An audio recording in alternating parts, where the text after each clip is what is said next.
अपनी जो neighbourhood first policy है उसको थोड़ा, जिसे कहते हैं ना, प्रीएम्प्ट कर रहा है, प्रीएम्प्टिवली इंगेज होने की कोशिश कर रहा है, और हर मुमकिन कोशिश करेगा भारत की चाइनीज इन्फ्लुएंस को, खित्ते के जो बिम्स्टेक मेंबर्स हैं उनके अंदर चाइनीज इन्फ्लुएंस ना आए। यही वजह है कि डॉक्टर जयशंकर 3 दिन के दौरे पे मालदीव जा रहे हैं। बांग्लादेश में हो रहा है उसके रिपरकशंस हैं भारत पर, तो हमें इस वक्त एक यूनिटी दिखानी चाहिए।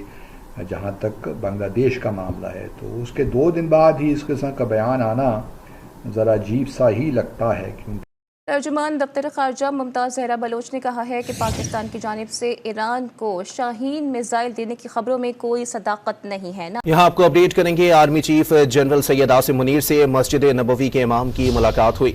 आर्मी चीफ ने मोअज़्ज़ज़ मेहमान के दौरे को पाकिस्तानी अवाम के लिए एजाज़ करार दिया।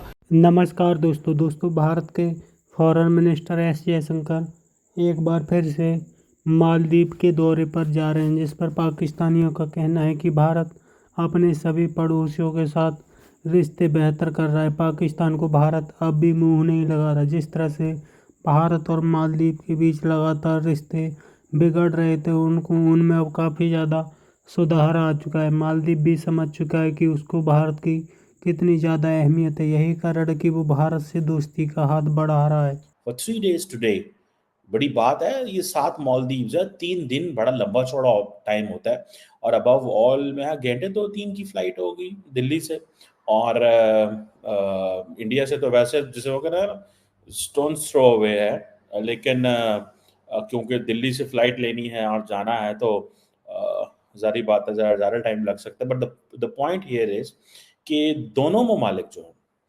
मालदीव्स एंड इंडिया, इंगेज होना चाहते हैं। बड़ी लंबी चौड़ी लाइन है, बड़े इश्यूज हैं, उनके ऊपर बात करते हैं कि किन के ऊपर। और अभी देखें, मैं आपको बताऊं कि मालदीव्स ने जब से प्रो चाइना पॉलिसी ली है, जो प्रेसिडेंट मोइजू आए हैं, और पिछले हमने 4-6-8 माह में देखा है कि एक तूफान है इंडिया मालदीव्स के रिलेशन में। पर्टिकुलरली आपको याद होगा जब कुछ मालदीव्स के मिनिस्टर्स ने स्टेटमेंट्स वगैरह दी और ये सारी चीज़ें हुई, तब से फिर प्राइम मिनिस्टर मोदी ने प्रेसिडेंट मौजू को इनवाइट भी किया अपनी ओथ टेकिंग सेरेमनी में। अब सुनने में ये आ रहा है कि जो जिसे कहते हैं ना कि मालदीव्स क्योंकि एक मैरीटाइम नेबर है, इम्पॉर्टेंट पार्टनर है नेबरहुड फर्स्ट पॉलिसी में, जैसे मैंने पहले बताया, और जो इंडिया का सगार का जो कॉन्सेप्ट है, security and growth for all in the region, उसके तहत सो ये जो दोनों ममालिक हैं, जाहिर बात है ये बायलैटरल रिलेशनशिप को लेके चलना चाहते हैं अंडर सिकार neighbourhood first policy, BIMSTEC, and above all क्योंकि डॉक्टर जयशंकर पहले श्रीलंका जा चुके हैं and he wanted to go, और इंडिया क्योंकि अपने इमीडिएट नेबर्स के करीब रहना चाहता है, और प्रेसिडेंट मौजू ने ये चॉइस ली है कि वो he doesn't want to he didn't want to go India first, so he decided to go China first. जिस चीज़ को जारी बात है, इंडिया में बड़ी परेशानी हुई, फिर उसके बाद उन्होंने कहा जी फौजियों को निकालें। हालांकि मेरी ज़ाती नज़र में तो मालदीव को बहुत बड़ा एडवांटेज है इंडिया की सपोर्ट से, लेकिन एनी हाउ प्रेसिडेंट मौजूद जारी बात है, इज एन इलेक्टेड प्रेसिडेंट। कई लोग तो ये भी कह रहे थे कि इंडिया इस अगर प्रेसिडेंट मौजू हाथ में नहीं आते तो एक जो इंडिया का इन्फ्लुएंस है उसको एक्सरसाइज करेंगे। हो सकता है कि प्रेसिडेंट मौजू प्रेसिडेंट ही ना रहें और इंडिया अपने आप को थोड़ा असर्ट करे मालदीव्स के अंदर, लेकिन डेफिनेटली इसके नेगेटिव कॉन्सिक्वेंसेस ज़्यादा हो सकते हैं as compare to other. So India अपने तमाम नेबरहुड के साथ, ठीक है, स्वाय पाकिस्तान के बहुत अच्छे ताल्लुकात रखना चाहता है, और इंडिया ये समझता है कि बांग्लादेश, पाकिस्तान, नेपाल और मालदीव्स, यहाँ पे ऐसी लीडरशिप मौजूद है जो प्रो चाइना पॉलिसीज ले रही है। बांग्लादेश में शेख हसीना वाजिद आपको पता है, उनको स्टेट विजिट पे बुलाया गया था और वो चाइना चली गई। नेपाल भी आजकल उन्हीं लाइंस पे है, मालदीव्स भी इन्हीं लाइन पे है, पाकिस्तान ऑलरेडी, इंडिया कहता है कि हमें फ़र्क नहीं पड़ता, इंडिया कहता है कि हमें फ़र्क नहीं पड़ता, ठीक है जी, लेकिन फ़र्क तो पड़ता है। जिसे कहेंगे ना कि एक तरफ हम देखें फॉर एग्जांपल कि हम ये देखते हैं कि इंडिया की जो सारी की सारी जो पॉलिसी है, ठीक है जी, वो है ही ऐसी। इंडिया की पॉलिसी है ही ऐसी कि हमने खित्ते में एक ऑल्टरनेटिव इंस्टीट्यूशनल मैकेनिज्म क्रिएट करना है। और ये जो चाइना फैक्टर है, असल में India is not worried about the Chinese economic relation with Maldives, या इंडिया जो है, चाइना जो है वो मालदीव्स को क्या दे सकेगा in terms of aid, economy, ये इंडिया का मसला नहीं है। इंडिया को जो प्रॉब्लम है ना, वो ये है कि अगर चाइना आकर मालदीव्स में बैठ जाता है तो वो सारी की सारी जो सर्वेलेंस है, सो इंडिया को बेसिकली चाइना गिरना चाहता है कि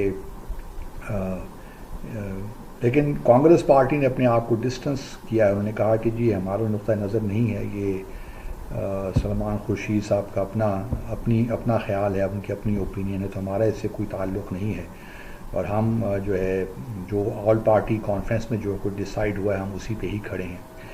अब भारत के लिए एक बड़ी मुश्किल सिचुएशन तो है, क्योंकि अगर आप देखिए तो भारत की जो 5 स्टेट्स हैं वो उनका बॉर्डर बांग्लादेश के साथ लगता है। उसमें वेस्ट बंगाल तो है ही है, फिर उसके बाद मेघालय है, आसाम है, त्रिपुरा है और शायद मिज़ोरम है। तो ये अब 5 नॉर्थ ईस्ट का जो इलाका है, इसके बारे में तो पहले भी हम जानते हैं, नक्सलाइट्स वगैरह बड़े एक्टिव थे और वहाँ पे इंसर्जेंसीज भी बहुत थी। तो भारत का ये ख्याल है कि बांग्लादेश में उनके मुताबिक अब एक इस्लामिस्ट आ गए हैं, जमात इस्लामी का होल्ड हो गया है, और अगले इंतखाबात में शायद अब BNP, खालिदा ज़िया और जमात इस्लामी वगैरह जी जाएं, तो उनके ख़्याल में अगली जो हुकूमत बनेगी, जब भी इलेक्शंस होते हैं तो वो प्रो इंडिया नहीं होगी जिस तरह शेख हसीना थी। तो इस वजह से जो बॉर्डर के एरियाज़ हैं उसमें बांग्लादेश इन्फिल्ट्रेशन भी हो सकती है, मसाइल बढ़ सकते हैं भारत के लिए। हालांकि मैं समझता हूँ कि भारत को अपने अंदर देखना चाहिए, इनवर्ड देखना चाहिए। जो प्रॉब्लम्स हैं वो बाहर की दुनिया से नहीं, उनके अंदर से प्रॉब्लम्स हैं। वहाँ पे सोशो इकनॉमिक डेवलपमेंट नहीं हो रही, वहाँ पे उनको एम्पावर नहीं किया जा रहा। जो ट्राइबल कम्युनिटीज़ हैं या शेड्यूल्ड कास्ट हैं, ट्राइबल कास्ट हैं, तो ये वो इश्यूज़ हैं जिस पे भारत सही फोकस नहीं करता। बहुत से पहले कमीशन कमेटीज़ बनी, लेकिन मुसलमानों के हालात भी आप देखिए तो वो भी बेचारे सेकंड क्लास सिटीजन की तरह ही रहते हैं। बल्कि अब जो वक्फ बोर्ड बना है उस पर भी आज वहाँ पे भारत में हो रहा है कि जी वक्फ बोर्ड जो है मुसलमानों का बहुत सी प्रॉपर्टीज़ ये रखे हुए हैं और अब इनको भी थोड़ा सा स्ट्रीमलाइन करना चाहिए। स्ट्रीमलाइन करने में कोई हर्ज नहीं है, लेकिन अगर आप मुसलमानों को ही सिर्फ टारगेट करेंगे तो फिर ऑब्वियसली जो है उससे प्रॉब्लम्स तो क्रिएट होते हैं। तो एक इम्प्रेशन यही है, और जो पॉलिसीज़ भी हमने देखी वो एंटी मुस्लिम ही रही बीजेपी की। इस वजह से मुसलमानों ने कोई उनको वोट नहीं दिया। और यही देखिए इसका मसर ये भी है कि बीजेपी का कोई मुसलमान MP नहीं है लोकसभा में, तो ये भी वो बीजेपी का जो है जाहिर करता है कि वो कितने एंटी मुस्लिम हैं। तो अब ये जो सलमान खुर्शीद साहब ने जो कुछ कहा, आया ये हो सकता है भारत में, मेरा अपना ख्याल है कि ये एक पॉलिटिकल स्टेटमेंट है। भारत में ठीक है इश्यूज़ बहुत ज़्यादा हैं, खालिस्तान का भी इशू चल रहा है, बल्कि अमृतपाल सिंह जो वहाँ से इलेक्ट हुए हैं पंजाब से, वो जेल में हैं। उनको पार्लियामेंट में पहला ओथ तो उन्होंने ले लिया, जिस तरह इंजीनियर रशीद साहब जो मकबूजा जम्मू और कश्मीर से इलेक्ट हुए उन्होंने भी ओथ ले लिया, लेकिन पार्लियामेंट के सेशन ये दोनों अटेंड नहीं कर सकते। तो इश्यूज़ तो हैं, चाहे वो खालिस्तान का हो या नॉर्थ ईस्ट जो 7 स्टेट्स कहलाती हैं वहाँ पे भी इश्यूज़ हैं।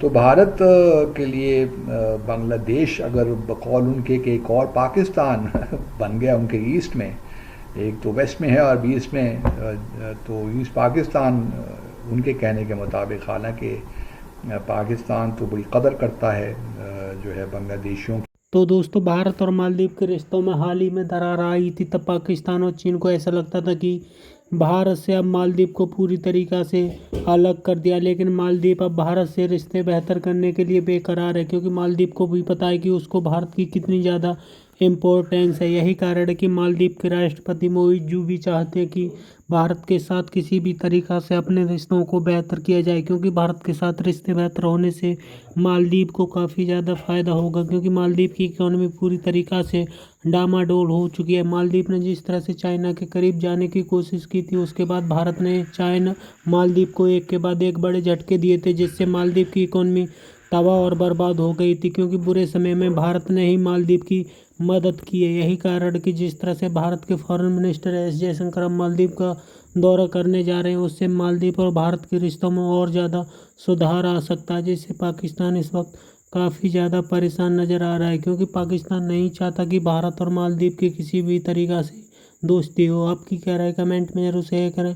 यदि आप चैनल पर नए, चैनल को सब्सक्राइब करें। वीडियो पसंद आए तो लाइक करें, कमेंट करें और शेयर करें। जय हिंद, वंदे मातरम।